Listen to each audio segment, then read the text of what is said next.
গাছপালা করার ক্ষেত্রে যে পরিমাণ অর্থ আমাদের খসাতে হয় তার পিছনে বড় একটা ভূমিকা পালন করে এই সার। আর কেমন হয় সেই সার যদি আপনারা নিজে থেকে বাড়িতে তৈরি করতে পারেন, সেটাও আবার বিনামূল্যে।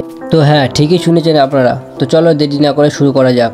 তো সবার প্রথমে বলুন আপনারা কেমন আছেন। আশা করি সবাই ভালো আছেন। কম বেশি আপনারা যারা আমার ভিডিও প্রতিনিয়ত দেখেন তারা হয়তো জানবেন যে কিছুদিন আগে আমি একটা ভিডিও করেছিলাম আর তাতে দেখিয়েছিলাম যে কিভাবে সার তৈরি করতে হবে। তখন দেখিয়েছিলাম সার তৈরি করার সম্পূর্ণ প্রসেস কি। আর যদিও আমি তখন তুলনামূলক অনেক কম সার পেয়েছিলাম, আর যেগুলো বাদ পড়েছিল, যেগুলো ওয়েস্টেজ মাল ছিল, সেগুলোকে আমি বস্তায় বন্দি করে একটা জায়গায় রেখে দিয়েছিলাম আর বলেছিলাম এইগুলো পচে আবার পরবর্তীকালে সার তৈরি হবে, এর থেকে আমি তখন আবার সার কালেক্ট করতে পারবো। তো বন্ধুরা, অবশেষে সেই সময়টি চলে এসেছে। ঠিক যেমন একটি গাছ লাগানোর পর তাকে সঠিক যত্ন পরিচর্যা করার পর যখন সেই গাছটি ফল দেয়, ঠিক ওই সময়টায় আমাদের মনে কেমন আনন্দ হয় বলুন তো। অনেকটা ওরকমই ধরে নিতে পারেন এটাকেও।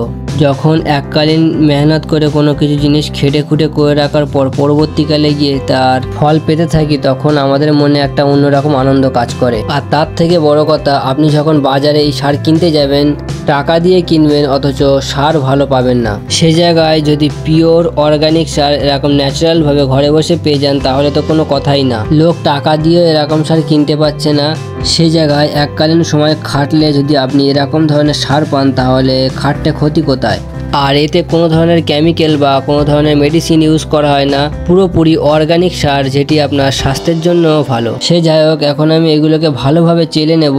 আর এটি চালার জন্য আমি খচালা চালানের ব্যবহার করেছি এখানে। আপনারা পারলে বালি চালা চালানের ব্যবহার করবে, তাতে করে জিনিসটি আরো ভালো হবে। এরকম ভাবে সবগুলো ভালোভাবে চেলে নেওয়ার পর একবার টানা রোদে শুকিয়ে নেবেন, তাহলে এতে কোনো পোকামাকড় থাকবে না। যা পোকামাকড় থাকবে সেগুলো পালিয়ে যাবে। আর তাছাড়া অনেক সময় অনেক পোকামাকড় ডিম পেয়ে রাখে।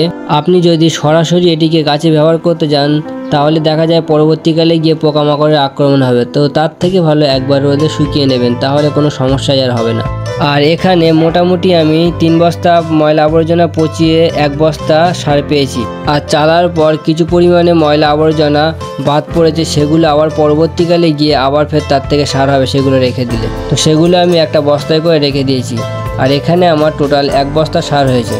তো বন্ধুরা, ভিডিওটি কেমন লেগেছে অবশ্যই কমেন্টে জানাবেন। আর এরকম ধরনের নতুন নতুন ভিডিও পেলে চ্যানেলটিকে সাবস্ক্রাইব করবেন। আর যারা ফেসবুক থেকে দেখছেন তারা ফলো করবেন। আজকের জন্য এতটুকুই, দেখা হচ্ছে পরের ভিডিওয়।